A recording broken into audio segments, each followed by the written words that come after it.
We ain't new to this, we true to this. Big shout out to the Latinos podcast. Shout out to the Dope Individuals Only podcast. We out here, we collaborating, we networking, you know what I'm saying? We out here in Reading, Pennsylvania, at the pizzeria. Whole operation going on behind us, but you'll never know. I might have to get a slice of pizza too. It kind of smells good out here. I like these mics, man. Dope mics. Oh, they got the cold mugs too? Yeah. That's fire. You know what's crazy? I carry around a beer opener on my on my keys, and I got my wife's keys tonight. Let's do this. I had a segment on. I already opened it. Well, the next one. Cool.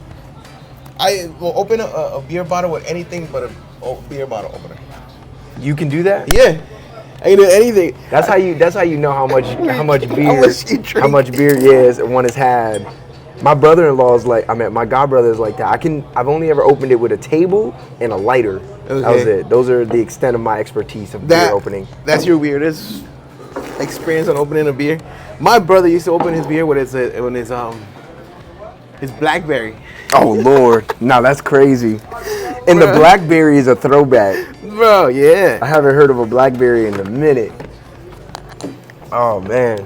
All right, so I kind of started I got a gift for you too. I left it at home. So I'm gonna have to either, when I come back up here for the Strain Boys, I'll hit you up, or I'll mail it to you. I think you were coming last week. I didn't come down here last week either. Because of the car, right? I didn't have no DD. I have no DD. And I told him, I was like, listen, man, I wanna get the full experience of the show. So.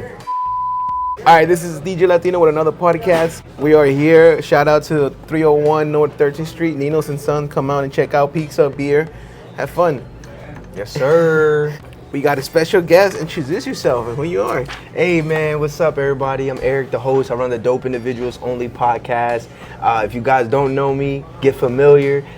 You guys can find me all over social media on all major streaming platforms as well.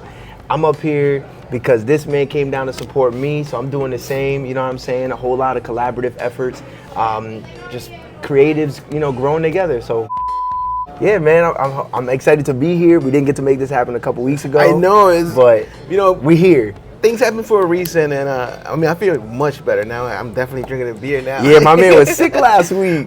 I'm gonna need to check his ID. Oh, you need mine, dude? It's okay. I got more kids than him. He's older than me. Sorry. It's okay, I'm sorry. Because we're like, oh, he looks pretty young. Hey, nah, well, thank you. I appreciate that. That makes me. All right, so we're still recording. That's definitely gonna be in there. Eric gets carded. Yeah. All right, damn. Where we at? How did you start your podcast? I've always done like creative things my whole entire life. Okay. And I've always had a habit of ending up in front of people. Like my earliest memory that I have is like I was in like third grade. I was like 7, 8 years old, and I signed up to do a school play. And I was in the play, and I remember like auditioning, and they had everybody sing "Happy Birthday." That was the audition. and they got like 50 kids in this gymnasium, and we're all singing the same song. So imagine hearing "Happy Birthday" like 50 times. I was like the 10th kid to the last one to go. So I had to watch like 40 kids sing "Happy Birthday." I get up, I do it, and then like the next day they gave everybody their parts, and I played. I forget what they're called, but I had a singing part in it, and it was like, "Good night, ladies. Good night, ladies." And there's 2 other kids with me, and we sing this. We walk out to stage, we sing it, and then we walk off, and we're like, "We're going to leave you now," and we walk off. And I just remember like the applause going crazy. And like I said, I had to share the moment with 2 other kids, but I loved it. I loved the way it felt to be on a stage. I loved the way it felt to entertain people. And then the next time I get in front of people, I'm singing by myself at a talent show when I'm in 5th grade. And that was a very life-changing experience for me. And so music was always like one of these things. But then when I got older, and then I realized like it takes a lot to get noticed for music. How old were you when you started? When you did that play? What, the play? Yeah. I was like 7, 8. So the talent show I was like 10. Okay. And when I like started making my own music, I'm like 15, 16 years old.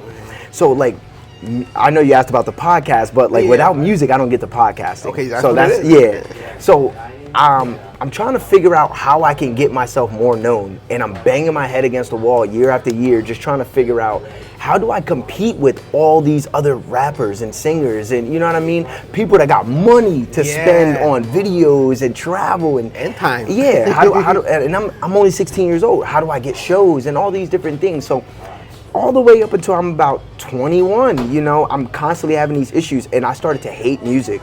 Damn. And it wasn't that I hated music, it was that I hated everything that surrounded music, because I just wanted to create. But I also wanted people to share in what I created. And then in 2020, I got back into music a little bit, and this is like I'm like 25, so I took a couple years off, and I got back in around the pandemic, and I did it for about a year, and I realized like I'm still not feeling it. And then I was like, okay, I gotta figure something out. I gotta figure out something that I wanna do, because I can't, like, I got kids, I got a wife, I gotta figure out how I'm gonna support my family, essentially. Now, at this time, we have our business and things like that, but that's my wife's dream. You know what I'm saying? Like music and all the writing and all the things I love to do, those are mine, but those things take time, and they take a lot of resources to get them off the ground.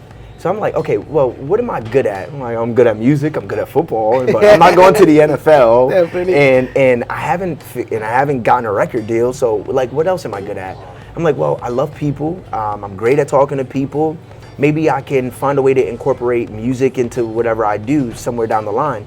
And I was like, well, maybe I could do a podcast. At the time, I was a huge fan of the Joe Budden podcast. Okay. You ever listen to it? I mean, I know what you're talking about, but I haven't catch up. Well, when I was a truck driver, that was pretty much all I listened to was the Joe Budden podcast. So I'm a avid fan. Like I get like how to do it. I get like and I modeled a lot of my show after their show, even though it's completely different. Like all the things that they did in their show, I knew I didn't want to do a lot of those things. That's why like mine, I don't have guests. I mean, I have guests come up, and I don't have co-hosts and things of that nature. So it was more like just fine tuning it. And I'm like, all right, so I'm gonna do a podcast. I just made the decision. And it was like, now here's the hard part. What the fuck am I gonna call it? And who's gonna come on this? And what are we gonna talk about? So I got the idea that I was gonna do a podcast, but I sat on it for like 6 months, 8 months, somewhere like close to a year. In between 6 months to a year, I sat on it. And the day I thought of making a podcast, I came up with the name of it. I came up with Dope Individuals Only Podcast. But how did that come apart, or what did you I don't know. It literally just came into my brain, you know what I'm saying? And I was like, okay, that's the first name. It's decent, but I don't like it. Yeah. I was like, it's too long. Like, I know that people have very, very short attention spans. When I'm promoting things, it's kind of lengthy. You know what I mean? Like, so I'm like, I wasn't sold. And then like months go by, and I told my wife, I was like, baby, I'm ready to start this podcast, but I don't know what I'm gonna call it. She said, you already have the name, Dope Individuals Only. And I'm like, I don't know. She's like, Eric, you haven't found a name because that is the name. Like, you're not gonna find a better one. And I was like, I don't love it, but fuck it. And I just recorded the first episode at my table, at my dining room table, and then I think I've seen that. Yeah, it's like I was didn't. that with your wife? Or? No. It was solo. She was the second episode. Okay, because I seen the one with your wife, and I was like, oh, I seen it before I went into your show, and then I noticed that was your wife. I was like, oh shit, so it's like a whole family thing. Yeah. That's what's dope about me.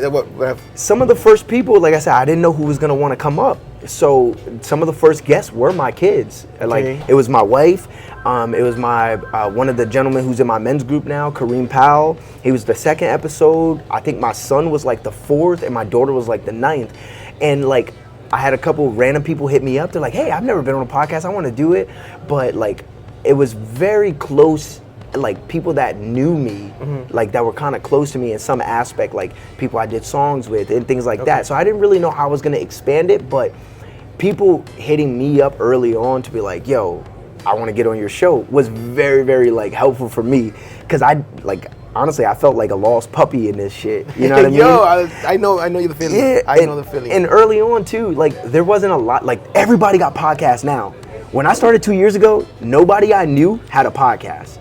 In fact, there's been at least 5 people that's been on my show for the first time ever, and after they came on my show, they started their own podcast. Shit. So like in many cases, I was like the opportunity for people to even do this, you know. So for me, it was really like all uncharted territory. I didn't know. Yeah, Do you man. think that's what happens when like you want to start something new, and once you see someone doing it and you see like their setup or anything, like, oh shit, this is it. Yeah, that's like, all I we need. Yeah, to start. In the early days, we're humble as fuck. Like I'm telling them, all right, come in, come take a seat, and I'm doing this. Like, you know, I'm setting up my phone. I had no lights at the time. I'm just praying and hoping my camera like I don't run out of data on my phone. You know, it's like, and there was times like that. I try to get an hour-long video off my phone. I can't get it out of iCloud. Like, it's frozen. that type Now shit. a week has went by and 2 weeks has went by. I haven't dropped anything. A lot of growing pains. I know the struggle, and I feel like it's not easy. I mean, it's easy to say, yeah, I want to start a podcast. That's the easy part. That's the easy part. That's the easy part. But it's like once you start doing the actions, like the ring lights and buying tripods, and now that I'm working with other people here in the city but they're starting their podcast, but they have the studios. Shout out to Cabrera Creative Studios. I told them they were gonna be they were gonna be here. Hey, maybe they'll pop by. No, because I told him like, since he's starting as a podcast and I already have some few podcasts. And so I'm like, well, let me tap you in with people that have podcasts. Right. And I mentioned yours, like, yeah. So I appreciate that. Yeah. Thank you, bro. But it's like his setup is Legit. He has legit. like better lights, 3 cameras. Yeah. They're like big ass lances, and I was like, you know what? Like, do you guys need help? And they was like, yeah. So I tapped in with them, and I feel like that's one thing I told my wife. I was like, if I had money and time, like, to spend, I'll probably spend it like going back to school, learning an engineer or audio or just something that I would like to use on my own. Yeah, it's something that can contribute to this. Now that makes a lot of sense. Yeah, so then I was like, and that was an opportunity for me, and you know they was like, do you guys need help? And it was like, yeah, like we definitely always need help. It's like, yeah, I can definitely learn from y'all. Nah, that's a fact. Yeah. And you come into certain setups, and then it kind of gives you an idea of what you want yours to be. Yeah. You know, I didn't really have that. Like, I'm lying. I went on Tony Ortiz's podcast. He's a gentleman who runs his own podcast out in Allentown as well, and it's called I Will Not Lose. And I went on his podcast, and now like he's a man that like he makes something from nothing. You know, he went out, he bought a couple cameras from like thrift shops. Okay. He had like great like audio stuff like mics and interfaces and stuff like that, but like he had his own growing pains. But like I walked into his basement and he had an entire like setup for himself. He had the backdrop, he had 3 cameras, he had lights, he had the second generation of the Rodecaster. Okay. So at the time I'm I'm using my old music equipment from when I was 16 years old like, to record it. How humbling was that? Yo, it was very humbling. I went out, I bought a mixer off Amazon for like $140. The day I opened it, I plugged it in. I went to tighten up one of these metal screws to make sure the power cord doesn't come out, and it fucking broke. Oh shit! Like so I bought 140, and I kept telling myself like, send it back this week. Send it back this week. That shit's still at my house. Like, you know, so it's all those things. You know what I mean? Like trying to level up, and then you get new things and they don't work. They're not as functional as you think they are. Or you don't even need it. You don't need it, or you don't know how to use it. Like I got a Rodecaster now. I still haven't figured out all of its capabilities. Like you know, so it's a lot of I like those. trial and error. We'll go back Yeah. to that. A lot of trial and error. I started with this ring light. My wife gave it to me because I started doing content DJing. So I was like, oh wait, I'm gonna get you a ring light. It's like, she got it, and then once we started filming and doing these the podcast, I was like, I think I need another one. Yeah. So now it's like I'm using them both now, and then I feel like I think I'm ready for a Rodecaster or anything else, like or 2 more cameras. I have a camera in there, but I need like 1 more. I have GoPros. But the GoPros, they overheat. Yeah, I remember you telling me it was maybe sell them and then use some of that money to get you a Rodecaster. That's what I think I'm gonna do. And the Rodecaster is nice too because you don't need. I mean, you still need a camera, but you don't need any all this. You don't need any of that shit anymore. It eliminates it pretty much. You can edit everything in it, so it's a great piece of machinery. You know what I'm saying? But the thing that I feel like I'm taking advantage is like I can do it mobile. I can pull up to you anywhere. And I got a drop bag too. I just bought a drop bag for my photography, and I was like, I can get a drop bag for my podcast. I have DJ Latino and Latino podcast, in there, and it's like, yeah, I'm definitely doing it. Yeah, get some fucking thumbtacks, throw them in the wall. You ain't even gotta screw nothing in. So yeah, it's like I'm moving on. I mean, you know, the things that I need right now, and what can I afford right now. Yeah. Do you had that issue when you started, or? Oh yeah, honestly, I'd probably still be using my fucking interface when I was 16 if it wasn't for my wife. Like, I showed her it one day, and then like a couple months later, it was literally at my doorstep in an Amazon box. I'm like, would you get me this for? She's like, you told me that you wanted it, you needed it because for the podcast. I see that you're dedicated to it. Here you go, I got you. And I was like, you know, for me, like the little boy inside was like going crazy, but like it was something that I wasn't expecting. And honestly, if it wasn't for her, I'm cheap. I don't like even for things like unless I absolutely like. I got a great example. We stopped at an outlet on the way home from Washington, D.C. a couple months ago. And we know the winter's coming up. This is maybe like close to 2 months now. We know the winter's coming up. We go to Columbia, the store. And last year, my wife bought a jacket from Columbia, and it was fucking nice. It was warm. It got like the silver lining inside that they use in Antarctica. Yeah, they're nice. They're like really for cold. Yeah, exactly. So I was like, yo, next time we go, I'm going to get a jacket. I go in there, and they were having a fucking really good sale. There's like 60% off. Like, you know what I mean? Like, this jacket that's $300 right now is only like $115.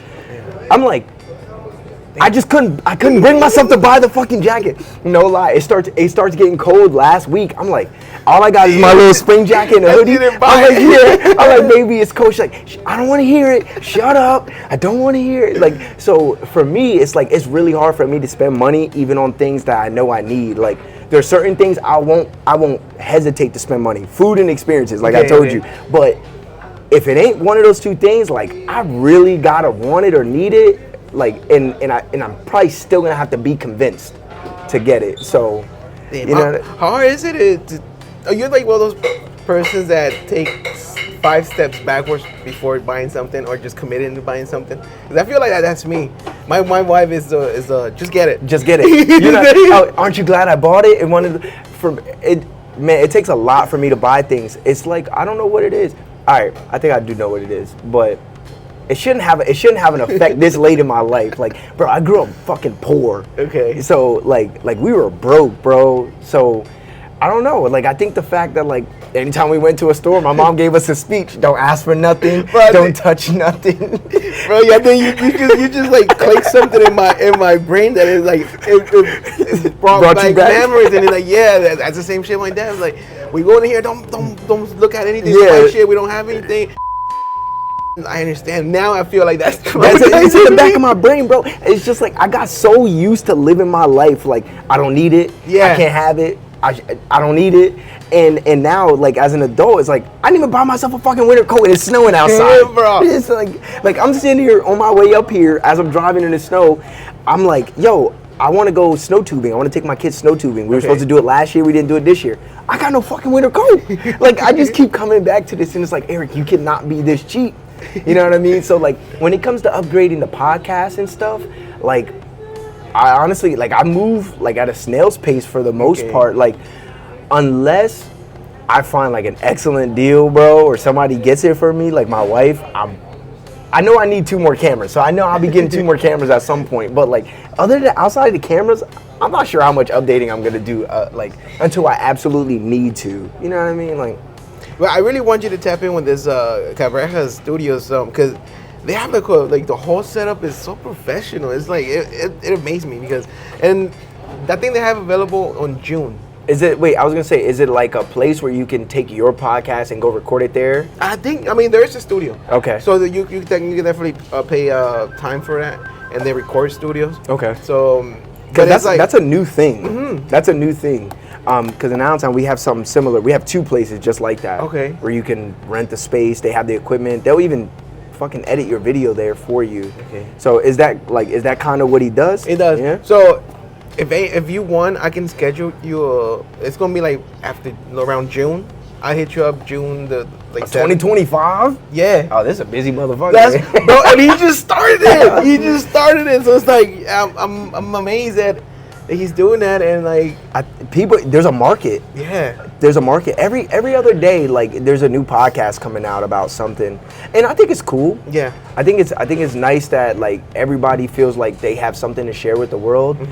However, I think that like I think we covered this a little bit on our episode on my show, where it's like I don't think people realize what they're jumping into. Yeah. That's the one thing. Like I don't think people really realize like this shit's a lot of motherfucking work, bro. Like, But it's fun though. It is fun. It is fun. Like it's just having beer and everything. I used to have conversations like this with my dad, and it's like he was the only one I could talk to about anything. And we would just like we would eat, and my mom would pick up the stuff, and my mom would go do her thing. My little brother, and it was my dad and me just sitting there just talking. I love that about Mexican culture. And I like that. And then we would just talk and just go on and talk shit. And I feel, and now that I can do it with other people or find people that we can have that conversation or end this conversation, I haven't even written down anything. Because that got me thinking when you said I like to do things organically. It's like, yeah, like that's kind of what I like to do. But I kind of started writing questions when I was doing interviews.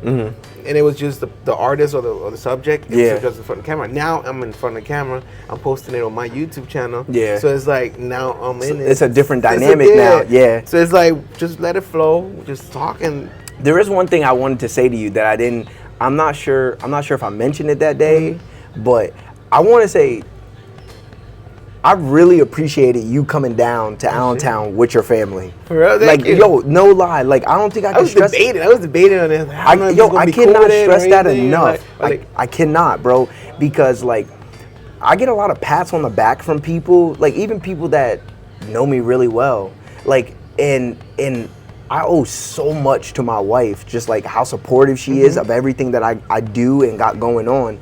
And when you showed up with your wife and your daughter, you know what I'm saying? Like, I was like, I get a lot of people that come on my show and I like them. Okay. Like, you know what I'm saying? Like, I really, really, really appreciate that, because sometimes I go places, I'll do live shows, and I'll feel a little weird because like I only brought my family. Like, I don't have no team. Like, I don't got a camera guy. I don't got a fucking audio guy to make sure like everything's working, and you know, I don't have none of that. I got my wife and my kids, and it's a family effort to make this shit work. Yeah. You know what I'm saying? And bro, like to me, like it's probably gonna sound weird, but bro, that shit made me so happy. Like somebody else is doing it. Yeah, it made me so weird. it made me so happy. I was like, yo, like this man is like, he's just like me, bro. He's out here fucking grinding, and he got his family with him, and they're all playing a role. Like that's what I have, like this unwavering confidence that I'm gonna be successful regardless.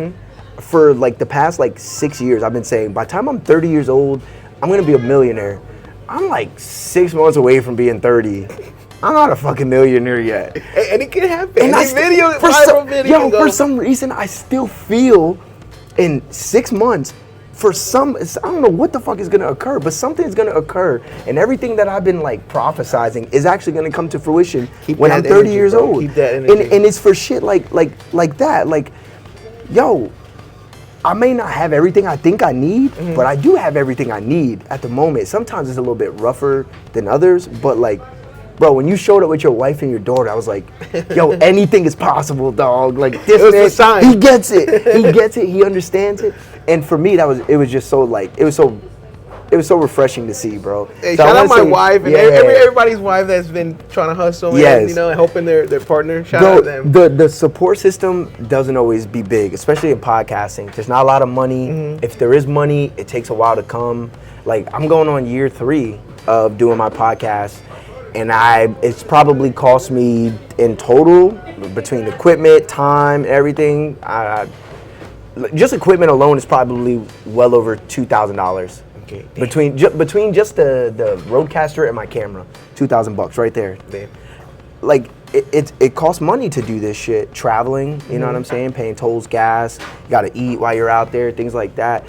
It's not a glorified field, people. It's not. Definitely. Like, it's not at all. But it is rewarding. Yeah. It's very rewarding. If you like it, I love it. And that's where the reward comes from. Like, we get to do this. Like, there isn't many people I want to sit down and have a beer with. There isn't. In many cases, I don't feel like people are on my level. I don't feel like we we're just like, I just don't feel like we'll be aligned in certain things, like, because I know where I'm at and I know the way that I think and I feel. There ain't many people I want to invest an hour or two and have a beer with them. Bro, I was excited. I was hella disappointed a couple weeks ago when I could not get my car out of that shop. And I was like, yo, this man showed up with his family, first of all. He showed up on time. He was fucking dressed to the T. You know what I'm saying? He seemed excited to be there. And we put this in the books. Yeah. And now I'm leaving him hanging. Bro, I felt so fucking bad. How did you feel when I canceled and it's like, yo, I think he's trying to... Oh, no. That kind of crossed my hands. Like, I didn't want to do it, like, but I have to, because, like, I didn't want to sit here and like, get you sick or something. Nah, I really appreciate that because I got a busy ass life. Like, bro, I can't tell you the last time I had a sick day. Actually, I did have a sick day just recently. It was like right after Thanksgiving. I got sick the weekend after Thanksgiving, and my wife went to New York, and I didn't have to go to New York with her. So that was a good sick day. I didn't want to drive up there anyway. But I think any trip to New York, I'll take. I like New York, but I don't know. Sometimes, like when we go to visit family, it be stale sometimes. Oh, that type. Okay. Like everybody's a little bit older, you know. We'll just sit in the house. It's more for like us to make sure like a wellness check. It's like a glorified wellness check, and then like her mother gets to spend time with her mother and her sisters and stuff like that. Like, where in New York do you go? Queens. Queens, okay. Queens, Corona, Queens. Nice. My uncle lived Queens, where Jamaica? No, not Jamaica. Queens, Roosevelt, like around there. Okay. Yeah, so it was definitely mad close to that, the main attraction. I like going to New York. One of my favorite things to do. I know a lot of people don't like it. Is get on the subway. Right. We don't got no subway here. Exactly. I think the parking thing is the issue for other people. And that's why I take the subway also. Like, I'll Right. drive through the city, but I'm not driving into the city like to take my car. I did it one time. We went to go see the Statue of Liberty last year, and I had to pay $70 for parking. Damn. $70 for parking. That was for 3 hours, my boy.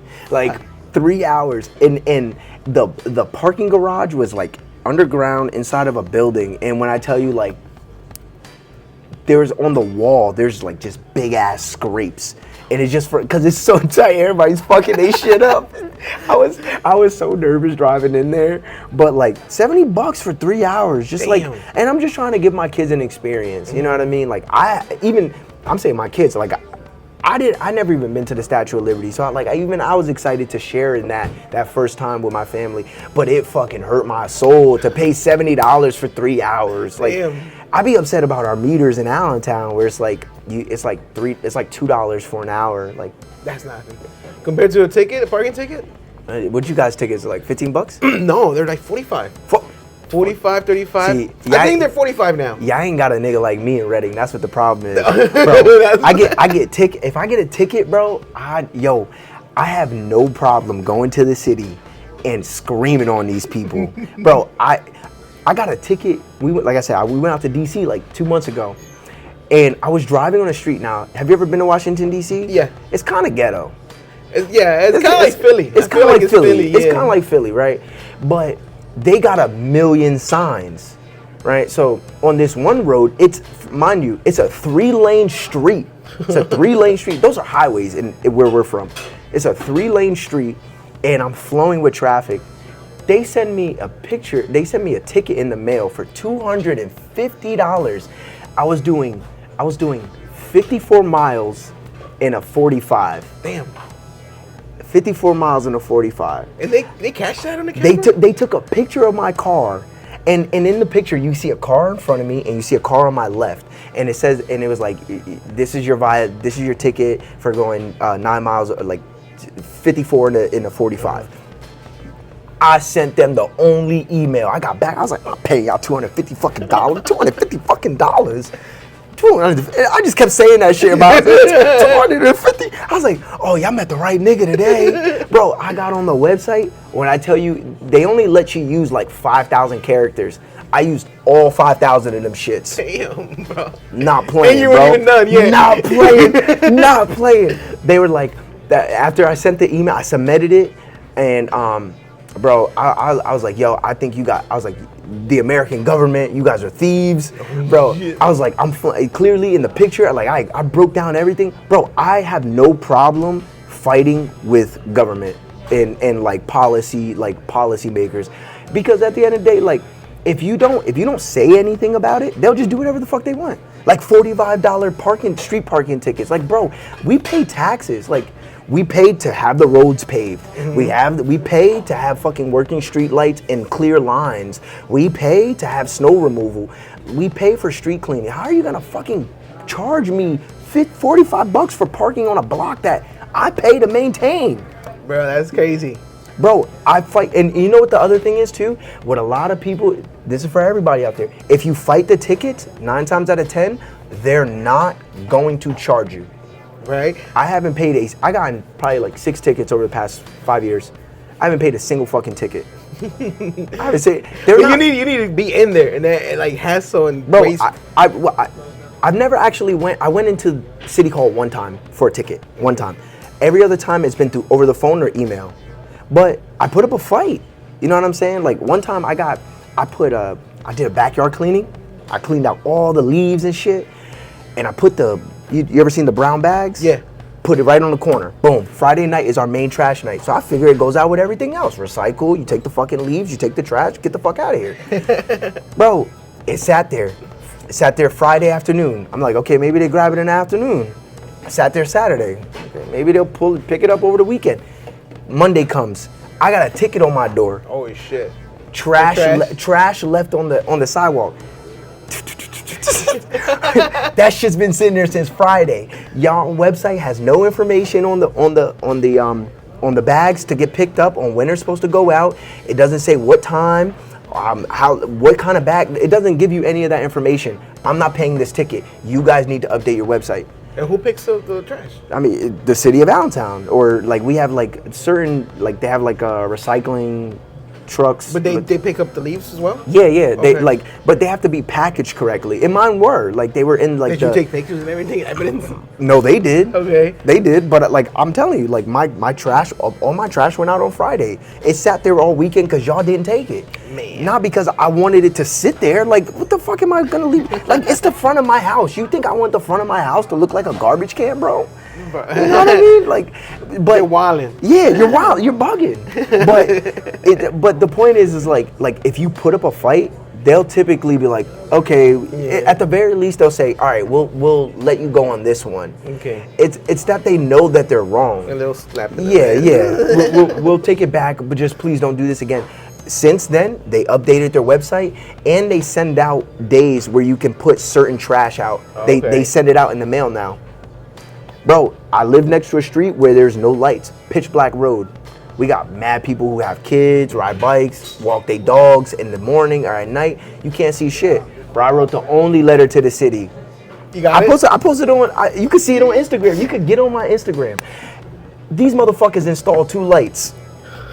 2 street lights and a garbage can. You need another 2 more emails. Remember they put 2 more? Yeah, I actually do need to have them install one more. That's what I'm saying. Yo, they're stupid, right? They put 2 lights right next to each other and on a whole block. I said, bro, like I need, like if you're gonna put 2 here, put another one on the end of the block. So I gotta write them again.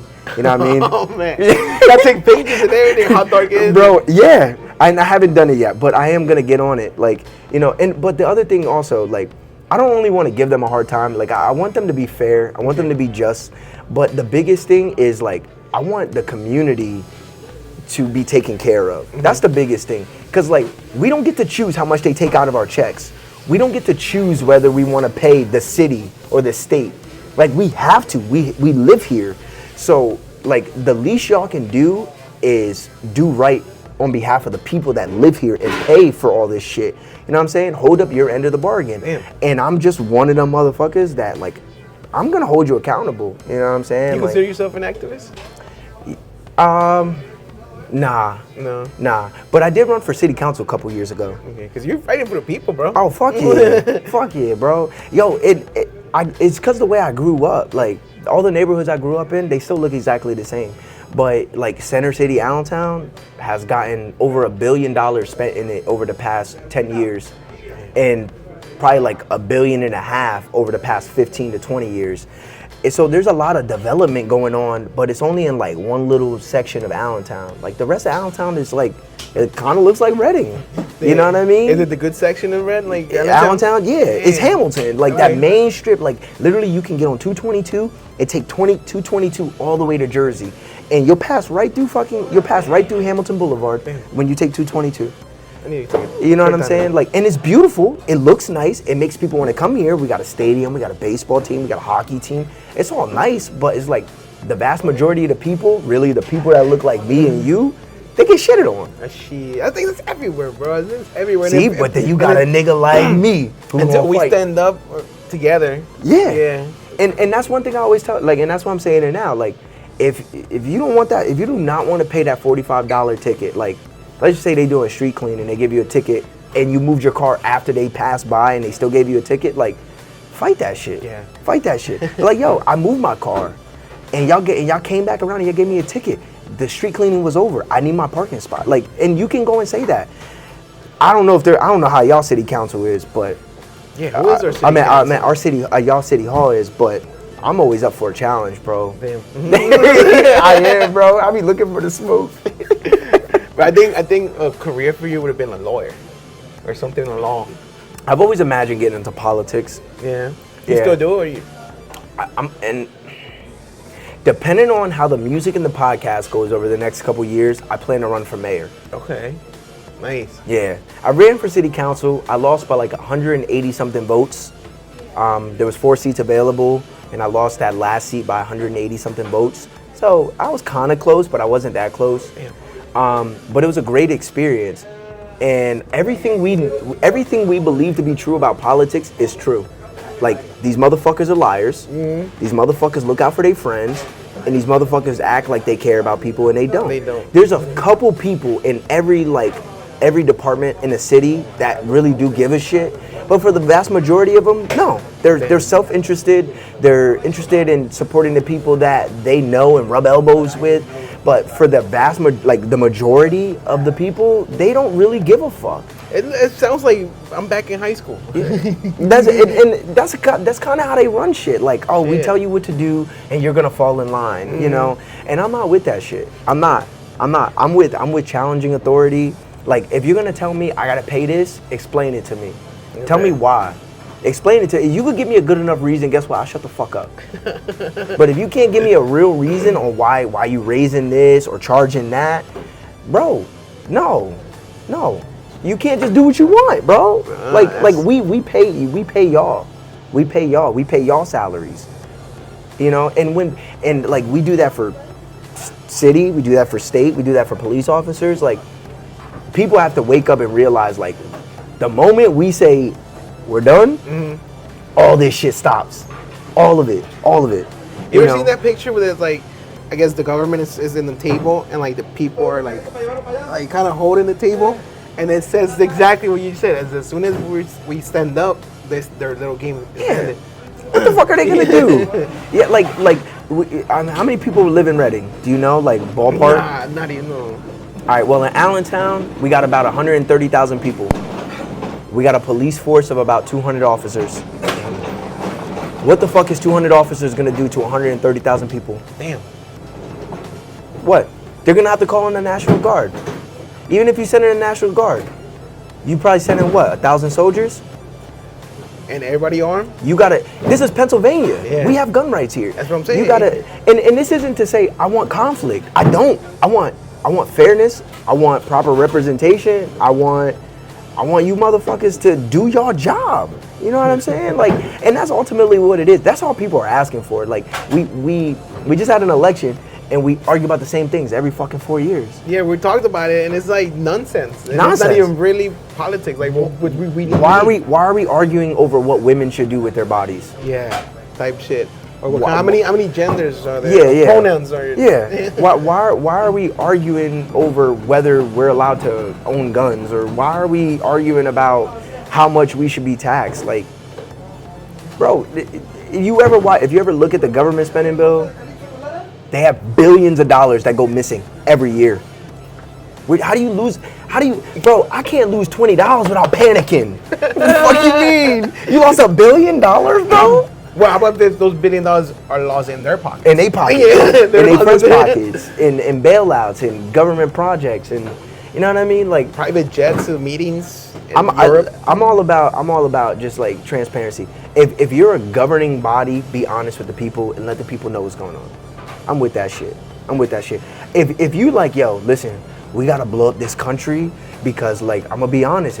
I'm gonna show y'all the stats. You know, this is what they doing to women and children over there. Blow them the fuck up. Blow them the fuck up. I'm not gonna stand in your way. I don't agree with shit like that, you know. And I'm just fucking around. Like that's just an example. But like, I'm pretty sure like if people are moving like in the greater good, I don't think the majority of people are gonna be upset.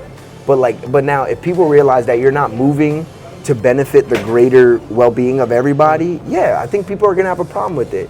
And that's why they moved the way that they moved. This is why, like, even like city council members, like, you ever been to a city council meeting? Did you know you could show up? I know you can show up like to school. You can show up to school board. You can show up to city council. You can show up to your county executive meetings. You can show up to all that shit. Yeah, I know that. And you can stand up at the podium and you can tell every single one of them off. Or just ask questions. Or, ask questions. Yeah. Make proposals. You could do all that.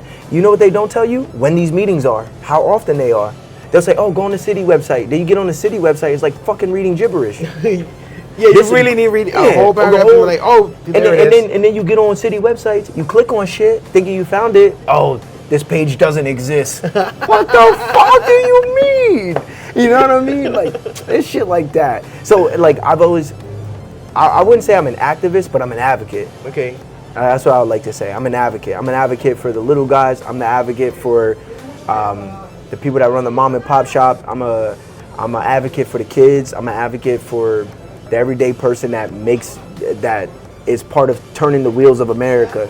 You know what I mean? The vast majority of people have been shit on, bro. They have. I feel like you're the great person to have a podcast because you have all this knowledge and all this things that you want to help people and help us in your community. The funny thing is, my podcast isn't about that. But once you get that platform, you can definitely make a change or a difference. I think so. It's not. I mean, you know, we're working on it. I would talk about politics more, but I realize that people are tired. Yeah. People are tired. People are tired of hearing the same shit, the same promises, different faces, same results. People are tired of it. You know what I mean? And then people, and like, I can have this conversation with you, and like I said, I went out and I tried to do something about it by running for city council, and I still want to do something about it by maybe running for mayor one day, but like, people don't have the fight anymore between all the times they've been let down, and then all the things that they have to deal with on an everyday basis. That, or maybe they're being distracted. That too. We got a lot of fucking distractions. And even that, like, I think people know that they're being distracted. Yeah. You ever pick up your phone, you put your phone down, and you're like, I don't need to be on my phone right now. And then 2 minutes go by, and you pick up your phone again. Like, I did it earlier. I was like working on some stuff with the podcast, and I did it like 3 times in a row. And I'm like, I don't need my phone right now. Like, I'm literally on my computer working. I don't need my phone right now. So like, even I don't want to be distracted, but I'm accustomed to the distractions also. So it's like, is it a habit, right? It is. Just checking your phone constantly? Yeah. Even if it's not ringing, why isn't it ringing? It's keys, wallet, phone. Wallet, phone. Like, I'm not, like, before I wouldn't leave without like my keys. And I'd be like, I'm not gonna go out and spend money. But then like I realized they're always small purchases. But like, there's no way I can go it without this thing. Like, even if I didn't want to. And then in that moment where, in that one rare occasion I do leave it, something happened. Damn. I was unreachable, you know. So I don't know. The world is weird right now. I remember when I didn't need a phone, and I used to skateboard, and it was just I would leave my phone at home. You used to skateboard? Yeah. You was nice? I think the hardest trick was the tray flip. Okay. A tray flip, that was my hardest trick. But it was brilliantly I landed. Did you have a mohawk? I used more a forehawk. You had a forehawk? All right, let's see what I could do.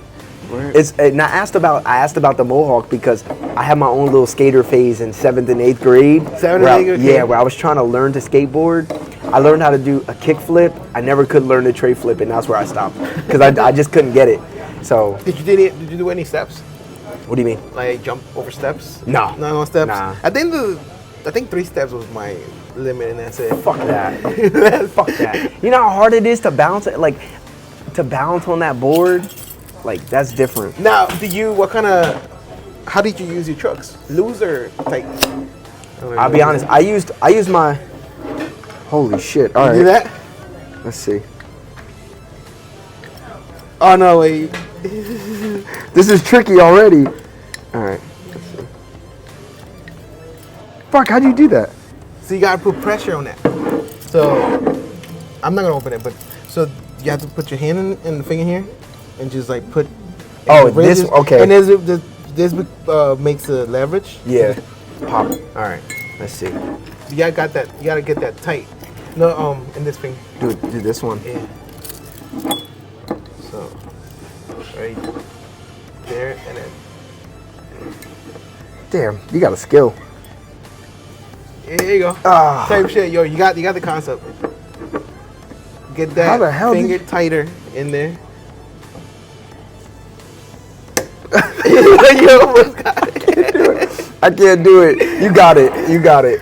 So let me just. So it's just like this.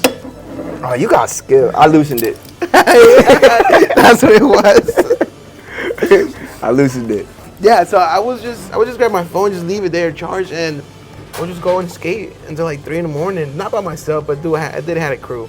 It was like When did the skater dreams end? like when? Yeah, like how old were you? I think 21, like 22, because I remember I was still drinking. We used to get beers and everything. Go out and go skate. skate or after. And we're just like we wanted to make a rock band, but we would just like record ourselves lip singing, and I had to record guitars. And we would just make a video, of us headbanging and everything. But yeah, I remember those times when there was like no freedom. I feel like that's freedom, because you're not into your phone. You're like really in the moment. And skating, I think, is in the moment, because if you're distracted for a little bit, you hit a pebble, boom.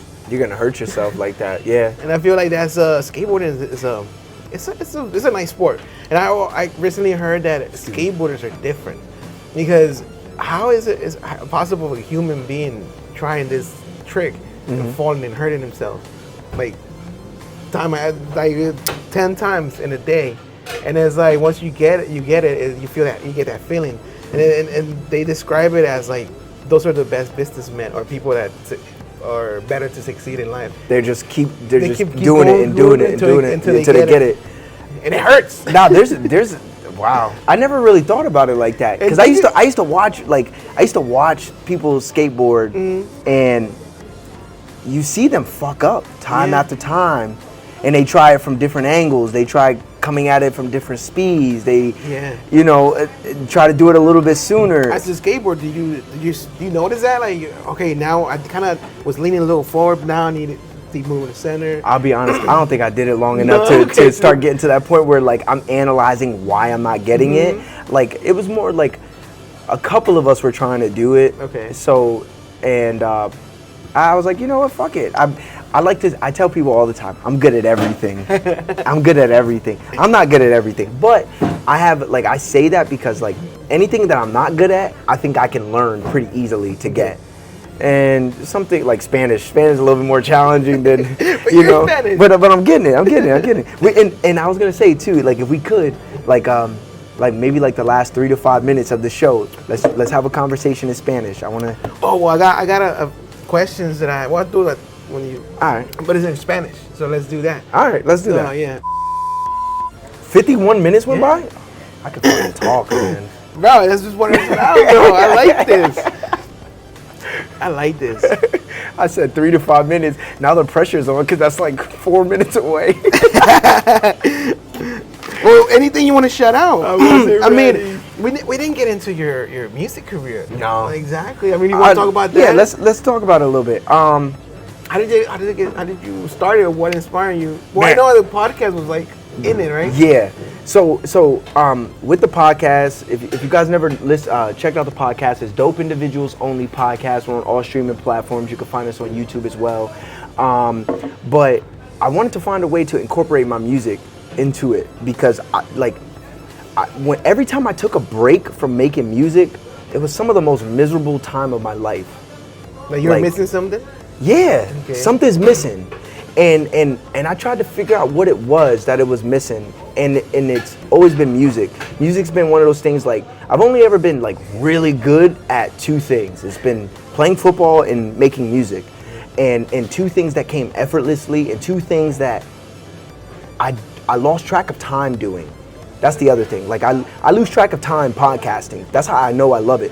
But music was one of those things, and for as long as I can remember, having my mom like clean up the house, and my mom's a big music fan, listening to Mary J. Blige and Tupac and Biggie and Nas and all these, Escape and Shy and all these different R&B and hip hop artists, and her singing around the house, like I grown to love this music. And then the plays coming along, and then me doing talent shows coming along, like music has always been there. And then now at this point in my life, but up until 2020, I started smoking weed in 2020, but I've never used weed in a creative space. Okay. I would only smoke weed and play video games. Just relax. And just relax, cut loose. But 2 years ago, about a year ago now, I started smoking weed and doing music, and there's been an evolution in my sound. Like before, I was really boom bap. I was real hip hop. I could like I would do like melodies, but I wasn't really singing. And then when I started smoking weed, a new element to the music came along. I found a way to mesh rap and hip hop a lot more. So I can still rap. Like I still love to rapidy rap, but there's also like I think I found my sound, where it's a blend of the two, because I love like organic hip hop, but I also love R&B, and I found a way to mesh them both in like the sound I've been creating over the past 18 months. This upcoming week, I'm actually dropping a Christmas song. Oh, yeah, I think you told me, right? Yeah. I said I Did you wanted say to. I you said I wanted to make Okay. a Christmas song, and it's crazy because the song happened by accident.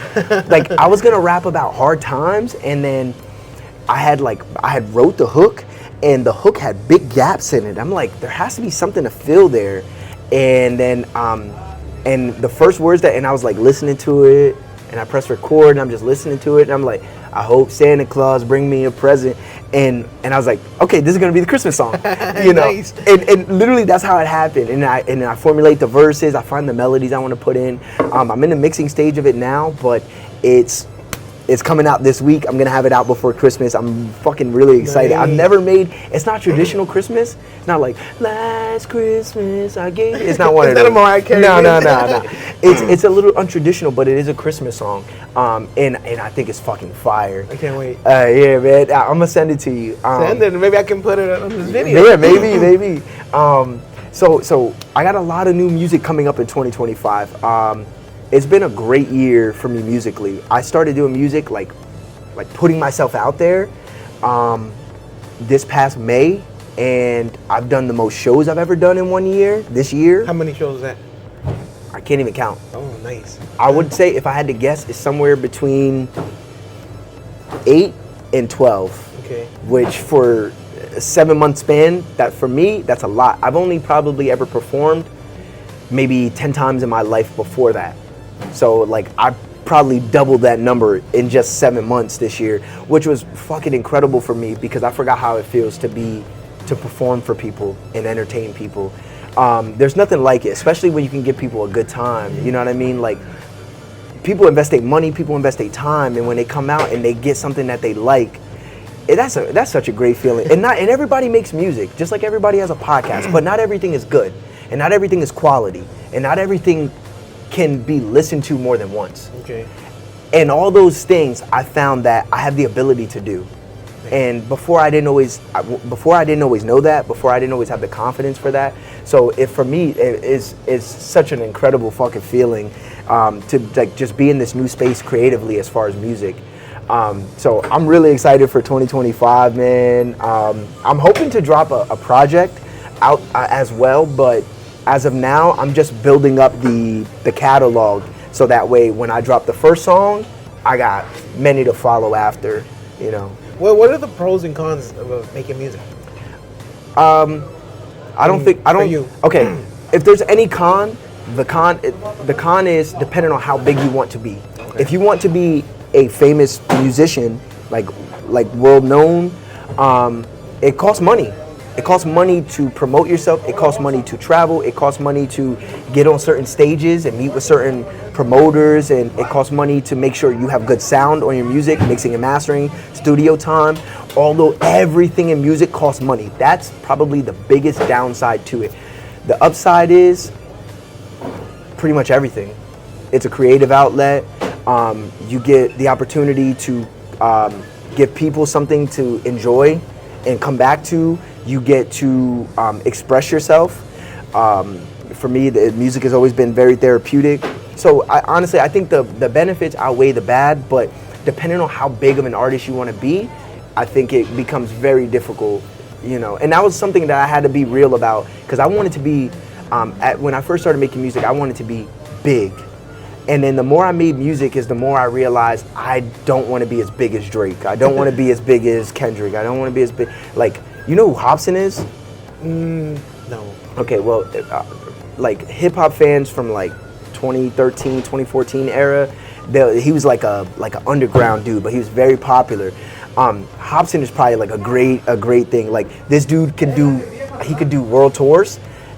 He could sell out arenas with 5,000, 10,000 people, and you don't even know who the man is. Damn.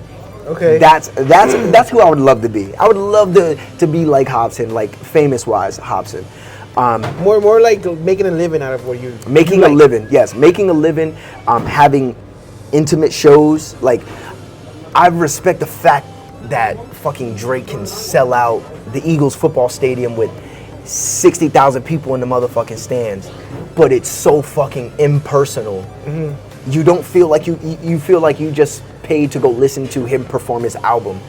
I want to connect with the listeners. Like, these are the same people that drive and spend their hard-earned money to come out and see me and listen to me. And these are also the same people that are gonna buy my t-shirts and travel when I go to nearby states. And like, that's not to be taken lightly. I want to give these people the opportunity to not only see me in my element and perform and entertain them, but also to connect with the people that fucking make any of this shit possible. You know what I mean? So, yeah.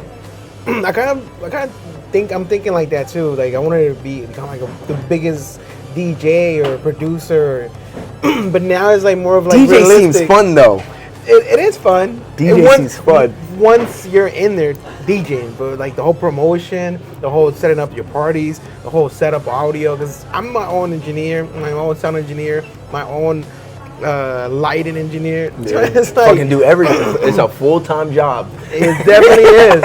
It definitely is. But I mean, it's something that I would love to kind of grow and make it grow and be like, all right, yeah, I'm getting gigs every week now, 3 days. So it's like, I don't need a 9-to-5 job. Yeah. And I'm working on it. You know, it's hard, you know, doing all these podcasts, promoting, featuring other people's podcasts, because I know that's going to get my notoriety. Work. Yeah. It's doing all that. Building the brand, you know what I mean? And anything that we do creatively, we have to build the brand around it. And I'll be honest, that's probably the thing I hate the most. Like, I wish I could just be like, hey, hear my music, and one person like it, and then everybody likes it. Like, that was easy. Yeah, he's gonna tell every person he knows, you know. And I wish it was that simple, but it's not. It's not. It's not at all. Even if you got really good music, you know, I don't think I've ever had, like, I think the only people that have ever told me I don't like this song is my wife and my kids. Okay. Only people. But if I've been making music for 13 years now, and the only people have ever told me my this song sucks or that song sucks is my family, like, why aren't I getting paid for this shit? Like, you motherfuckers been lying to me? You know, it's one of those, like, so I don't know. But I love music, man. I love music. It's podcasting is my focus because I can still be the musician within the podcast, within my podcasting.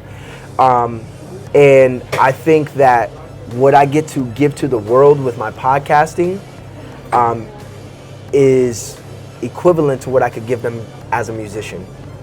And not only that, I think that I can be even a little bit more impactful for the people that come onto the show, and that is gonna just expand out into the world. You know what I mean? Like, I've had people come on the show and they're like, "I wasn't planning to cry." Oh, damn. And I'm like, I have a habit of doing that to people, but I realized I have, just as well as I have a gift in music, I also have a gift in podcasting. Okay. And so, like, as much as I would love to say, you know what, I'm gonna be done with the podcasting and I want to focus on music, I realize that, like, I have a job and I have a purpose in this, as well as I do that. But this is podcasting is my focus.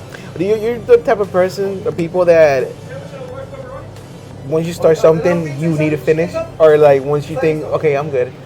Because I feel if I get bored with it, yeah. If I get bored with it, I'll find a way out. Fuck that. Type shit. Same thing with me. It's like I feel like with DJing, I haven't had that like, oh shit, I don't like this. I mean, there's parties like I don't like these type of parties. Like I don't want to switch up and stuff. But I don't know. I feel like you get to be more selective though. That's the one thing. Like even myself, the more we do shit, the more we expand and grow. The more we can say, hey, just like you said, like if I'm doing this 3 days out of the week, I might not need my job. Yeah. Now you can be a little bit more picky with who's buying your services, paying for your services. Or you can start another business. You got more time now. Yeah. You know what I'm saying? And then the more you grow, it's not only you, it's not going to be two lights and a camera forever. It's going to be, somebody's going to be behind this motherfucker, making sure that, hey, talk a little bit move to your mic, or, move a little bit this way so you're better in the camera. At some point, like, that's always my thought process. Like, it's not going to be this forever. Yeah. And the goal isn't for this to be it. So, yeah. How do you feel when you see like those advanced podcasts that they're already famous and they got their following? Do you feel like, oh, I can't wait to be in them or with them? Or is it like you're gonna grow with the group that you're with? There's not a lot of famous people I want to come on my show. No. Or how you want to go? You feature in the shows. To say I wouldn't take the opportunity, I'd be lying to say I wouldn't even consider it. Yeah. So I don't know, but I know that there's not a lot of podcasts that I listen to today that I would like to be on. I also know that there's a lot of people that run podcasts where I wouldn't want them on my show. Like my show is made for the average person. Okay. From any walk of life. Like famous people could be on there, but like famous people get on famous people's shows already. People already know famous people. You can literally look them up and you could read their entire life story on Wikipedia, or you'll fucking see some documentary that they did, you know. But there's average people doing incredible fucking things, and that's not highlighted. You know what I'm saying? Even local news don't fucking highlight it. So like that was like my purpose, is like people feel like they don't have a place in this world. Why? Why don't they feel like nobody cares? Why don't they feel like nobody listens? And it's not that people don't care. It's not that people aren't willing to listen. It's just that you haven't found the right platform to share what you have to offer the world, what you have to offer people. And I was like, okay, I'm going to create a platform where people can come up and they can tell people what they're doing and what they're up to and how you can participate in what all the dope shit that they're doing. You know what I mean? And I take a lot of pride in that because, like I said, in the beginning, I didn't know who was going to want to be a part of it. But the more I do it, it's like I realize I have something special. I haven't figured out how to make it more than what it is just yet, but I know it will come because it's so fucking impactful. Like people stopped my wife before in Walmart and said, "Hey, you're Eric's husband." Oh, shit. I tell him I like his show. Nice. Like I've only had that happen to me twice, and 2 times it's happened to my wife. Just of them noticing her and knowing that she's my wife and her being on the show. So like. That means something to me. Even though it didn't happen to me, it means something. People are listening. People are watching. I walk in the grocery store and they be like, "You look really familiar." I'm like, "Well, I do run a podcast." have seen you on the podcast. I don't know if they listen to it or not, That's crazy. but like they recognize, you see me somewhere. I used to have that a lot before DJing or even podcasts, Mm-hmm. because my dad and my mom was popular. Like, there were people. They don't smoke. They don't drink. They're nothing. They're, I want to say, straight people. Yeah, I remember you saying. Yeah, and My dad said that if they can't do it sober, it's an issue. and he got a lot of, I guess, people. He met a lot of people, and he played sports. Mm-hmm. And I think he was popular because it was like I used to get, oh, you're this guy's son, this guy's son or mom or whatever. And I used to get that a lot, and I realized I kind of want to do it on my own. Like, I want people to recognize me for what I do. Yeah. I don't want like kind of live under my dad's shadows or my parents' shadows. Kind of like, because their popularity, they're nice, and they're well spoken or whatever. That whatever that them of remembering our family. Oh, you're this son's. And you didn't want to. And you're saying you didn't want to be known for that. Yeah, I kind of want to be known for like what I do, DJing. Carve your own path. Yeah. So it started when I started working at the bodega. Mm-hmm. You meet people there. So it's like they recognize you from anywhere. Then I started DJing.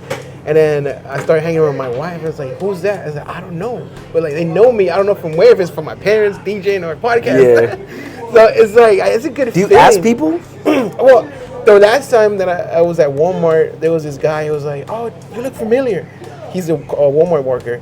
I was like, well, I DJ. I don't know if you know me from there. I was like, yeah, DJ Latino, right? He's like, yeah. I was like, oh shit, you're with Friends and everything. So he started naming all the members of Friends. That's fire. And my wife and my daughter was there, and was like, I guess he asked me, can I follow you? I was like, sure. He looked it up and everything. He's like, this one, right? I was like, yeah. So after we're walking in the store, like my wife and my daughter was like, ooh. Like, chill. I was trying to be cool, like, yeah. I mean, that was weird, like, no. But I was inside. I was like, oh shit. Yeah. That's an incredible. It's an incredible feeling. It is. You kind of also want to, like how you said, like you kind of want to act like you've been there a little bit, but like, I don't know. I was on a podcast called Unidos Podcast, okay, and I was talking about that, like accepting the flowers that I get. You ever heard like giving somebody their flowers? Oh, yeah. So accepting the flowers that I get. Like for a long time, I used to take pride in being, I'm just real humble about things and things like that. And then I remember I seen a Kanye video a couple years ago, and he said, "Do you know what the definition of humble is?" And he essentially described like being overly modest to the fact that you're not confident in yourself. Okay. And I was like, and I looked it up, and the definition was very similar to what he said.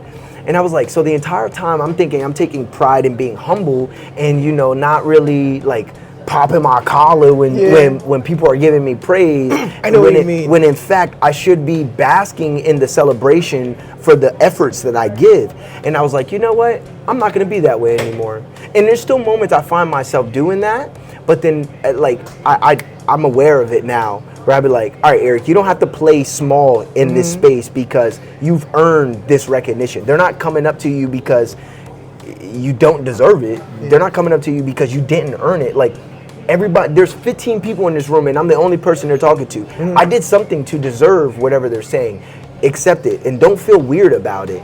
And that was the other thing. Like, I used to feel weird about it. Like, you kind of put me on the spot. Yeah. And now most people wouldn't think of me as a shy guy.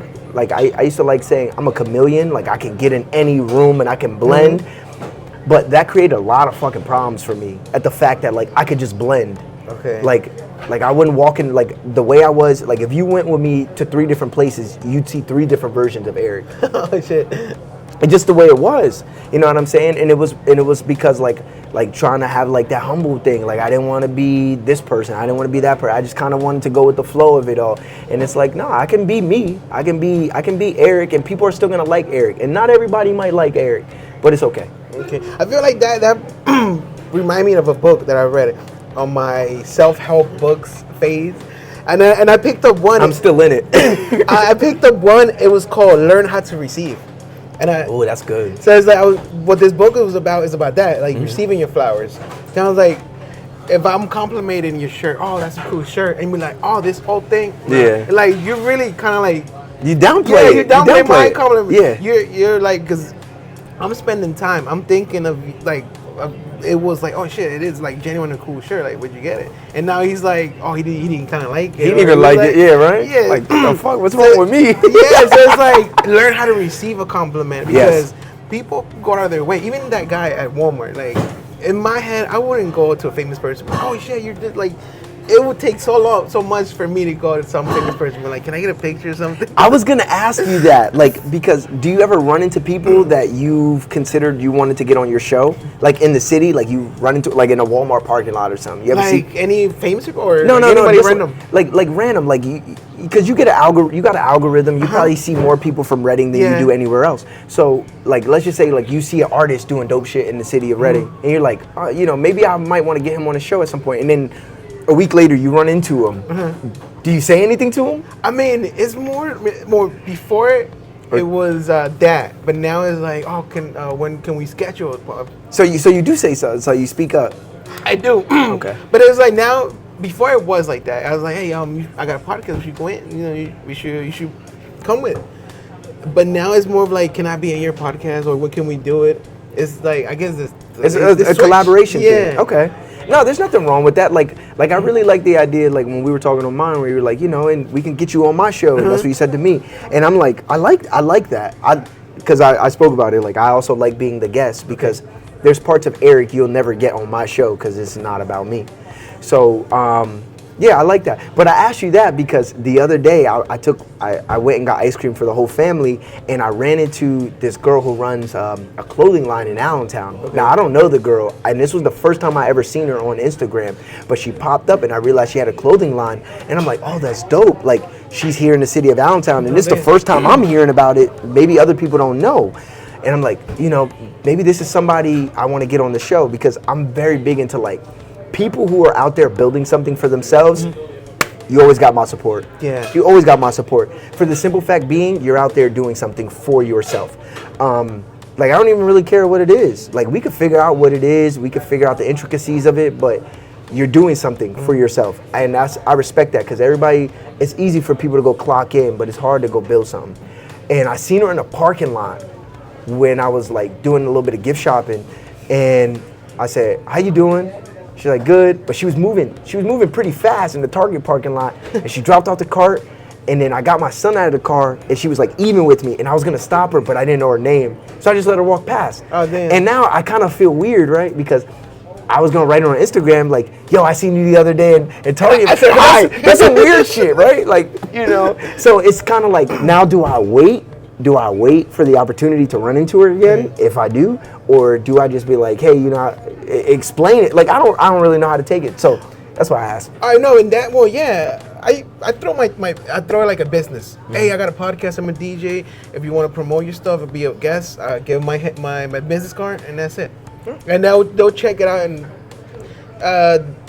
pretty like I had people. I get my cards and be like, yeah, they hit me up. Oh, quick, can we schedule? It's like, all right, cool.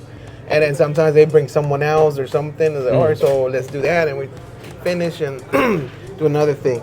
But yeah, I feel like that receiving flowers is essential too, because people take their time to give you that or give you a compliment, or even just the fact that they thought about you in their busy life. They're like, oh shit, you know, I kind of like your podcast or whatever it is they're complimenting about you. That's and I love that you say that because it goes back to the distractions. Like it's very easy to just see everybody on their phones and nobody think about it, but like you took a second to really analyze what I was wearing. You didn't compliment the shoes. You didn't compliment the whole outfit. You complimented the shirt, which means that you probably like the shirt. Yeah. And now I'm like, oh, this is old thing. This old thing, like, this cheap thing. Like, now you're putting it down instead of like, oh, thank you. Yeah. Or like, oh, I picked a good outfit today. Yeah. You know, and it's really, really hard. And I realized, like, I didn't realize it until a couple years ago that I was this way.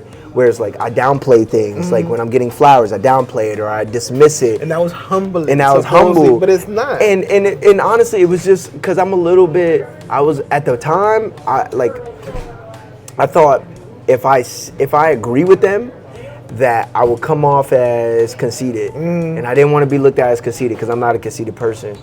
What I realized is that I'm never going to be able to change these people's opinions of me. Never. They're gonna think what they're gonna think. It don't matter if I try to make them laugh. They may never even think I'm funny or whatever. So I gotta be okay with that. And that was very, very hard for me. Like, somebody doesn't like me? Wait, everybody likes me. Me? I'm such a kind guy. You know what I mean? Like that was such a hard thing for me, bro.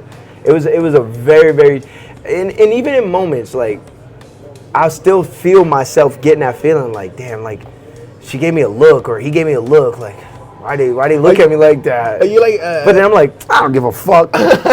now I'm like, I don't care. Like if they had something to say to me, they 9 times out of 10 would, and if they don't, they probably don't. And it's me living inside my head. That's what I sum it up to. It's just me. Do you have social anxiety? I feel like I have that. Maybe Sometimes I might. because if I'm by myself and I hear people like whispering or laughing, automatically it's like they're laughing at me. It was always They're that laughing way at me. They're laughing at me. when I was with people and I did not speak their language. Always, I'm like, I know he talking shit. I shouldn't have wore these shoes. They know. They know. I heard zapatos. Zapatos fails. Yeah, right. I feel like I have that, man. I don't know. And like weed helped me out a little bit because it relaxes me, especially in public. They're laughing. I don't. That's the one thing. I feel more loose and open when I have like a beer or two. In public, like I can't be high everywhere. Like I start seeing people like with hoods up. Like I'm not afraid like that these dudes got hoods on right now. Like that shit does not bother me one bit. If I'm high, I'm like, yo, they got their hoods on. They got their hands in their pockets. They got their hands in their pockets. Yo, show me your hands. I'm sorry, I get like a cop in here. And like, and I'm just like, I like being high because I'm over analytical. Okay. And many times I am just going with the flow of the day. Like I'm just taking things as they come because like the day changes so much. But when I'm high, like I can sit back. Like when I'm sober, silence is uncomfortable for me. Okay. When I'm high, I don't mind being silent because I'm watching everything. I don't miss a fucking thing, bro. I don't miss anything. So I just be chilling there and I be analyzing. And then when I get an opportunity, I'll say something. But like sometimes that analyzing, I'll just going down the rabbit hole. Okay. And then I'm like, nah, that guy in the is somebody corner, trying to kill me? Yeah, right? Is somebody gonna try to kill me? Like, you know, this is some crackhead shit. Looking at the blinds, was like, yo, I remember one day, right? And this is my early days of smoking, and I was tripping. I was tripping in the kitchen in my house, and I said, baby, you ever think about it? I said, can you see outside? She said, no. I said, so is outside actually there? You can't see it, it ain't there. I said, but when you open the door, it's there. I said, none of this shit exists until we make it. I said, you don't open the door, there is no outside. And she said, Eric, you sound fucking ridiculous. I said, Diana, it's all connected. I'm sitting in the kitchen, I'm pacing back and forth. And she said, listen, if you're gonna be getting high, you cannot act like this. I'm not gonna deal with this. And I said, baby, you don't get it. I feel like I understand the entire universe. And I'm like, I was bugging. have you done shrooms? No. I did it once. Listen, they're gonna be gone by the time I drop this movie. I got some sitting in my drawer right now. I've been bitching. They've been sitting in my. They probably moldy. Honestly, they probably went bad now. They're probably good now. Really? Better trip. The first time I tried them, I want to, but I'm gave me scared. anxiety. I don't know why. And Was everything colorful? well, there's stages. So I kind of started eating a little bit. And the farthest I got was like walls were melting. I hear that. Walls were melting, but I didn't get to the colors. But How much did you eat? I'm not even sure. I got an eighth. Probably ate like a little stem and a little. Okay, and a little nugget. Yeah, but Because that's what I have. I'm just petrified. no, and I told my friend like, yo, why did I feel so anxiety? Like I couldn't sleep. I thought I was gonna trip out and just fall asleep. And it's like, bro, Fall into the abyss. Like, And he oh. was like, bro, that's not gonna make you sleep. That if anything, it's gonna make you wake up. Yeah. And I was like, yeah. Because you're like alert. Yeah. And I remember that day I had to smoke a blunt, kind of mellow down. So it was like high on shrooms and smoking weed. You're bugging. Bro, it was I don't know. I didn't like the feeling because sober I get anxiety. Like I don't know. I start shaking my leg or something if I'm comfortable in a place or something. And like, oh, I need to get outside, get some air. I do this and I'll scratch. And I'll scratch the palm of my hand. And that's how I know I'm antsy. Or I'll or like my finger itches like that outside. Like, and I'll scratch my finger. Those are like the two things I've noticed like that are when I feel a little off. And I felt like that, and I told my friends like, yeah, you're supposed to do it outside and like in the morning. I was like, damn, I'm fucked up. That's right? I want to be like when I try it. I want to be on some real tree hugger shit.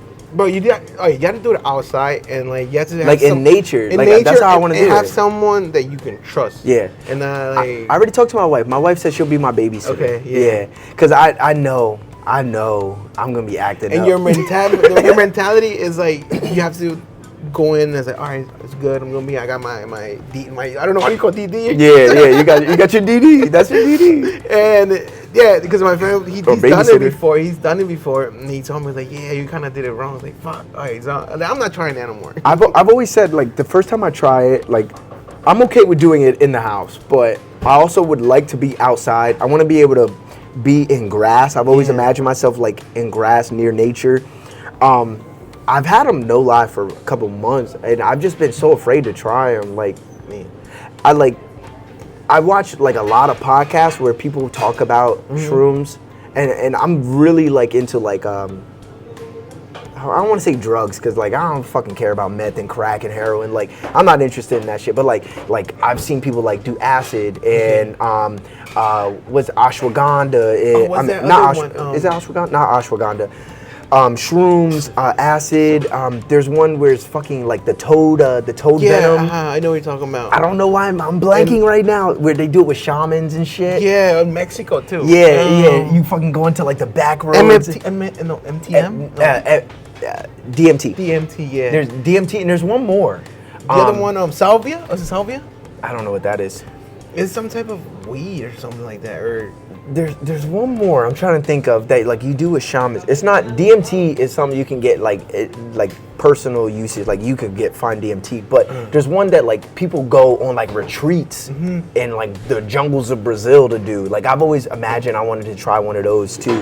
And this is scary. Yeah, It's and it is, and like the thought of it is scary, but like I've watched so many people talk about their experience of it of being transformational and things like that, and people getting out of hard drugs like addiction, like after they had these moments, alcoholism and all types of crazy shit. And I'm just like, I think I would be open to it. I think like the one where you go and do it with the shamans, and I think I'll be open to shrooms. I've never been like anything that isn't natural, that doesn't come from earth, I'm really not with. Like the DMT, they got it from the toad thing, right? I think that's it. I think that's what the DMT is. And there's one more. I don't know why I'm blanking on the name right now, but it's one where like you typically like you have somebody guide you through it, and people be fucking crying during their sessions and all types of crazy stuff. But I've always had an interest in that because me too. Like these things are natural. Like they're not placed like anything natural. I don't really feel like it's here by accident. Like even the most destructive things like hurricanes and tornadoes, like I don't think those things are here by accident.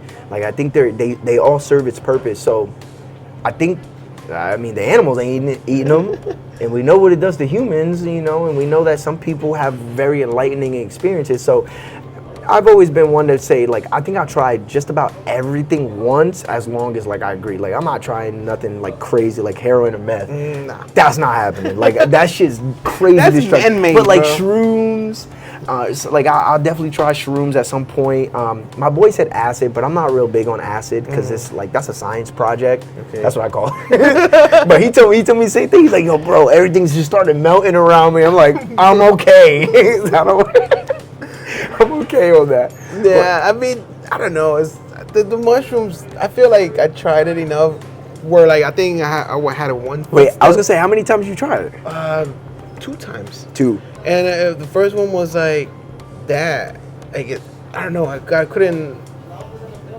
I think I gave the rest of it away too. Okay. Yeah, I was like, nah, I can't do this shit.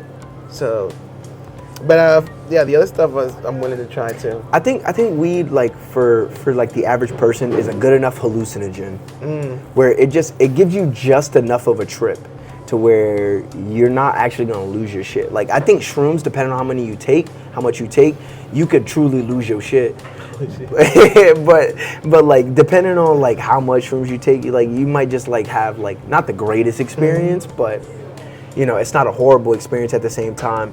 Like I've heard some wild shit with, you know, like DMT. I've heard wild shit with fucking acid, you know, and those things are kind of like off-putting to me. It's like I want this to be an eye-opening experience. I want this to be a rememberable and decent one. I don't want this to be like, oh, I was scared shit. My house fell on me and I drowned underneath my pillowcase. Like, the biggest fear for me is it was a friend who tried them and he said that he was pretty high. That he was so high that he woke up everybody in his house, even his parents, at 3 o'clock in the morning, saying that we should have a meeting. Everybody comes to the living room. So he had everybody in his house in the living room, and he told everybody to hold hands that God is coming. Jesus is coming. Yo. And he already knew the secret of life. And that's one thing that fucks me up, because yo, imagine me waking up my dad at 3 o'clock in the morning. And then he looked at come me, downstairs, hold hands. It's like, what the fuck is this hippie doing? No, and then the fact that like my dad doesn't do no drugs or alcohol, and him seeing me like this, yeah, and me like he's gonna institutionalize you. Get them at these things. What you yeah, take? what you take? That's the only fear that I have. The funny part is, I think the only thing that really fucks it up is the time. Like, he woke everyone up at 3 o'clock in the morning. Like, if it was like 3 o'clock in the afternoon and he was just tripping, but like, he it might have been. He started at 3 and he was just like kept on eating. He was driving, and I guess he was, and the high lasts a little longer than weed. Like, it's got to go through the whole digestive system. Yeah. So I can see that how he started early. When he got home, he's like, I'm just gonna lay chill, and he's like, oh no, I know the secret. God talks to him. That night I was telling my wife, like, yo, nothing outside exists, like until you open up that door and you see it for yourself, like, you know what I mean? And stuff, like, download. Bro, how many times have you thought about outside since we've been in here? None. Settle. Okay, so I got one thing, some similar idea that I have. So you ever been to any place, you know, don't restaurant? You come in a restaurant and there's nobody, and all of a sudden it's like gets full and there's like people. Every time we go somewhere, when I go with my family, it's almost nobody there. We get in the line, we're the first people in line, and next thing you know, there's fucking 40 people behind us. So I'm like, I told my wife, I told her about this, but my daughter didn't know. And I was like, look, they're downloading now. They're downloading. What's downloading? So when a game, when you play like any game, like Call of Duty. Call of Duty. Okay. And if you go to a place where they sell guns, like in the back, there's nothing. So when you turn around, it starts downloading random how fast. Yeah, and then it renders. It renders into the screen. Okay. Or when you play GTA. GTA, yeah. There's no other render because that's the program. Yeah. And that's how I feel. Is like when we hear it, and it's like, oh, we're the main characters, and it's like, oh, now they're downloading and everything, and like the people are coming in. That makes a lot of sense, especially if you believe in like there's all these like theories of how we got here, because nobody really fucking knows how human beings got here. Theories, they're all fucking theories, like theory of evolution, theory of the aliens dropping us off, and there's also a theory. It's the simulation theory. Yeah, that this is all a computer program, and we're all just organized NPCs, or I don't fucking know. Rick and Morty. Yeah, I love Rick and Morty. They have this episode where I guess Rick goes to a arcade, and in this arcade, you put a helmet on and you get to live a life, and that's your video game. And I guess that's trippy. No, but it's the thing is like Morty puts it on and he becomes an old guy, and he interests himself in the job. He goes to hospital, he gets well, and he goes back and retires at the same job, and he dies in the job. And then Rick was like, "Oh, what a loser! You would have made And then Rick puts it on, and he's like, "Oh no, this guy got I don't know the main character, old guy. He's like, he quit the job. I'm like, oh shit, he's doing it. And that got me thinking, like, yo, like, not quitting my job or just working at a 9 to 5 and not being happy. Like, is that me or my character? Like forcing myself, oh yeah, this is the proper way to play a game or something." That's a very good way to look at it.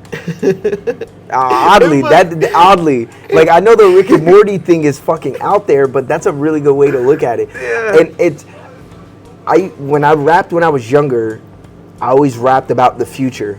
Mm-hmm. And then now when I'm as a 29-year-old man, I go back and I listen to what I was rapping at 16 through 22 years old, and almost everything I rapped at that time came to fruition. It was almost like I was painting the picture so I can look at it today, and the picture is my life at this moment in time. And I always feel like I was always so upset with people because I always thought I was making music for them, and in fact it was truly I was making it for me. And it's kind of like, bro, we really get to design all this shit. we really do. A manifestation. It's manifestation. It's kind of like you're sitting at home and you're talking to your wife. You're like, hey, we need a new air fryer. Mm-hmm. You know, like our air fryer's all beat up and you know it got stains and the metal's wearing down. And then you open up Instagram and then you get Amazon ads for air fryers. You know, it's kind of like one of those things like, if they could do it, I could do it. Like, yo, man, I'm going to be a fucking millionaire by the time I'm 30, bro. Hey, it can happen, bro. Another, I guess, evidence. Do you feel happy with what you have right now? And it's going back to what you said about, you know, rapping about the future. Because as of me, I feel happy. And then I go back to, like, when I was working on my self-help books and everything, and how you say manifestation and thinking about it like in the past tense and being grateful that you already have it. Right. And I have everything. Like I have a wife, a daughter, and I always wanted it like that. But it's like at the moment when I was dating, it was like I looked at it was impossible. It was like there's no way, like there's nobody here that's like me or is even gonna like the fact that who I am. Right. And that was impossible for me. And then I met my wife, and I was like, oh shit. Oh shit. Yeah, so it's like now. Shit just got real. Yeah, it's like manifestation, and I'm always I remember I did this, and it's gonna sound cheesy. I found this little tube where you can put a note in it. Okay. So I was like, I wrote, wherever you are, I love you. Kind of like right into my future wife.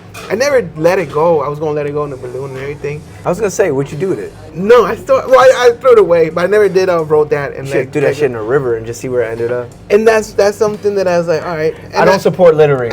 That's just so he could find his wife. I did it. He found his wife, did it. so he didn't need to throw it in the river. but just thinking about that and the thought of like, oh, where I'm gonna get the balloon, where am I gonna put it? Put the helium on it, and it's like, oh, then it's easy. And I just like, I think that manifestation like carried on, and just being a DJ and having a podcast is that too, because I always wanted to be in front of cameras. I just got my first acting gig. Hey, because it was congratulations. Doing what though? Well, it was a music video, and okay. This guy invited me over to do an extra. Okay. But the director, the Jeff Cabrera, he okay. called me and he's like, "Yo, can you come early?" And I was like, "Yeah, for what?" I was like, "Oh, we want you to play a manager for the guy that does the video." I was like, "And the fit that you have with the hat and everything, just bring it like that." I was like, "All right." I was like, "But can I add something?" Like, yeah. It's like, so I got some sunglasses, a nice blazer. And there's a cashier with the sunglasses on? No, I was a manager of the artist. I was the manager of the artist. Oh, okay. You need glasses. Yeah, so I was on the phone and I was talking, and my scene was like, I was walking next to him and I was like, he didn't give me the line. I was like, I'm just going to act like, oh yeah, 30 million. No, it's 30 grand. I said at 30 grand, but now it's 90 because I got the biggest artist and he's going to change his world right now. And I was like, hey, have a good day. I don't know. Good luck, kid. That was the line that I made up. And then the director, my friend Jeff, he's like, yeah, that's good. You should use that. We did that take for like maybe 10 10 times. Oh, 10 I was gonna say times. 10 minutes. No, 10 times take. It was literally 10-second scene. But you gotta hit it from different angles, so different you can cut angle. it. And Yeah. that's one thing I'm learning from him, because it's like, we're doing the same scene, but we're using this camera. And don't look at the camera, and just do what you were doing Act- before. yeah, act normal, yeah. No, be in the phone. And I just remember I had my phone in my right hand. I had my phone, my hands in my pocket, and I was just looking straight. I was looking down. And I had to remember all that stuff. And like, man, so this is acting? It's like, cool. I kind of like this shit. And action. Yeah. I kind of like that. So I wanted to go back to the manifestation. So, as I told you on my podcast, back in 2020 was like the first time I ever like really experienced depression.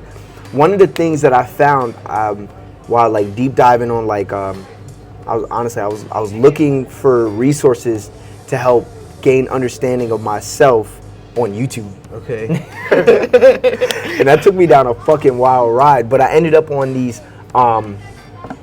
videos about manifestation and the law of attraction. Okay. So every morning after I found this, first of all, I watched the movie The Secret. You ever watch The Secret? Yeah. Okay, Have so you read the book?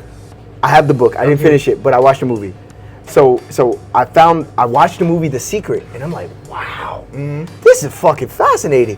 So then in related videos, they got all these people, all these famous people, you know, Talking Kanye about it, West, yeah. Beyonce, Alicia Keys, all these actors, movie stars, all these people, and they're talking about like the law of attraction, and they're asking them like, you know, do you believe in the law of attraction? Oh yeah, I had a vision board when I was 16 years old. board, too. I even, and I forget who it was. She said, when I was 12 years old, I made this vision board. She pulled out the vision board. She said, you see this house right here? I went she said, I found this picture on Google. When I turned 20 something, I went out to California and after I got my first big deal and I bought a house. The house I live in is this house right here. She said, I did not know that. Nice. Jim Carrey was one of them. Yeah, that's crazy. And then I'm like, and when they started getting into like, you know, when you have negative feelings, like basically, how are you thinking? Well, like You're gonna get that. You pissed off, like, and you wear that emotion, and then when you interact with people, guess what you get? You get that same thing back, Yeah, and same you're like, energy back, yeah. Like, why is you this know, guy mad at me? and that's when I started learning about energy and frequency and all these different things. So I'm like, okay, if I'm really like, and that's not to say I don't believe in God or anything, but if I'm really the creator of my universe, then like whatever I think is possible is actually possible, and I just have to make baby steps in that direction. Now I don't know when I'll get there, but I'll get there at some point. And then when I go back and I listen to the music, you know what I'm saying? Like I rap about what kind of father I had and the father I plan to be. I'm 17 years old, 18 years old. I don't got kids yet, but I'm rapping about the type of dad I'm gonna be. And it sounds a hell of a lot like what I am now. You know what I'm saying? Or I wrote this one lyric. I was like, I'm the captain of the ship. What the fuck I say? I said, my days of working for people is over with. I'm the captain of the ship, and I go on like this whole like rant during the rap, and just talking about like just being self-sufficient and being my own boss. I haven't worked for anybody for 4 years now. Nice. You know what I mean? Like, when I wrote it, I had a job. I was a security officer. Like, you know what I'm saying? But like, I'm like, wow, maybe this is why people weren't listening, because it wasn't for that, you know? So if you are out there, I don't believe in anything, believe in the fact that whatever you want and whatever you're working for, you can have. Like, you can have it. It requires you to go be consistent. It requires you to work at it, and you got to be clear in what the hell you want. Being clear in your intention. You know what I mean? So, Do you know the 3 steps of manifestation or law of attraction? No, not off the top of my head. But if I had to guess, I would say you have to one, you have to see it. Think it, Yeah, you have to think it. You have to I don't know, act like you have it, and then appreciate it. okay, I didn't know the last one. Yeah. I know one of them is like act like you have it, like, because when they tell you how you want to manifest something, you speak as if you're already there. Yeah. Kind of like, I'm grateful for my car, my G-Wagon. Which I'm thankful for Michael Jordan's house. That shit just went on sale too. Oh shit, bro! Ah, damn. That's just like it's just $23 million. Bro, I don't see myself living in a big mansion. I used to, but now it's like I don't know. Like I need to have lots of kids. To me, like, imagine a big ass house and empty and no kids, and that's It's sad. yeah, it is. It's very sad. I always told my son, my eldest son, we're gonna live in a mini mansion. Now I don't know what the fuck a mini mansion is, but I know I didn't want a big ass house that it takes me 5 minutes to walk from one side to the other. Okay. I know I didn't want that. So I told him a mini mansion, which I don't know what it consists of. Does it have an elevator? No. Okay. I did imagine a pool. I did imagine a driveway where I don't have to park, where I could just drive in, drive out. And I did imagine having a basketball court that was inside the ground, and I didn't have to put sand in it or water. And I did imagine having at least 3 bathrooms and at least 5 bedrooms. I put up 10 fingers and I said 5 bedrooms, but yeah, 5 bedrooms. But then, like, my son is 10 years old. 10 years went by really, really fast. So in about another 7 to 8, he's gonna be going off 9 times out of 10. I hope he's gonna be ready to start his life and go to college or travel or something. If I got a mini mansion, like, I'm not gonna get a lot of usage out of it because I know, like, once my kids start going off, like, the rest of my life is for me. That's why I had kids young, so I can just, like, I can go do all the shit I want to do that I wasn't able to do because I was being a dad. So I don't know. I'm a little conflicted at this moment in time.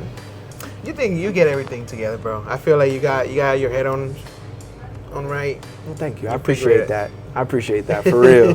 That's me accepting the flowers for real. I do appreciate that. You wanna use the bathroom? No, I had a.